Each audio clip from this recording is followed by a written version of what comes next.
Pues sí, esta es creo que es la quinta edición continuada que desde RPK venimos. Yo suelo acudir a representar a la cooperativa y bueno, es una jornada muy interesante porque bueno, lo que hacemos es un poco intercooperar entre distintas personas de distintos ámbitos y sacar una conclusión común, ¿no? Al final los retos de las cooperativas suelen ser comunes y bueno, de aquí lo que sacamos es una conclusión genérica y lo intentamos implantar, porque al final vemos que nos preocupan las mismas cosas, los problemas son muchas veces comunes y siempre escuchas ideas y aportaciones que luego te hacen incorporarlas en tu día a día de trabajo, ¿no? Entonces la intercooperación es una joya, es una clave que tenemos entre todos, lo de aprender unos de otros, no darnos la espalda, sino mirarnos de frente y explicar lo que nos preocupa y nos ocupa. Y luego en el día a día esto lo trasladamos al Consejo Rector, el Consejo Rector lo debate, lo intentamos implementar y luego siempre surge algo que te acuerdas de la jornada de hoy y luego lo puedes implementar. O sea, una jornada muy interesante. Todos los años intentamos siempre venir.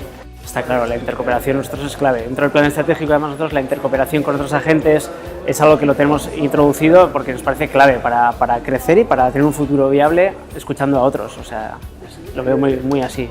Pues hacer atractiva la industria a hombres y sobre todo a mujeres también, ¿no? Hacer la industria atractiva, que quitemos complejos de que la industria de nuestro campo es como ese mito de que es una empresa que es gris, humo, esfuerzo físico. La industria es tecnología abierta a todas las personas, hombres o mujeres, hay que hacerla muy atractiva. Hacerla atractiva porque es un mundo en el que puedes desarrollarte siendo cooperativa mucho más, puedes implantar, puedes gestionar la empresa siendo cooperativa, que eso es algo que ningún otro modelo empresarial lo puede hacer, y animar a todas las mujeres y todos los chavales jóvenes que estén saliendo ahora de la formación, chicos y chicas, que apuesten por la industria y por el cooperativismo.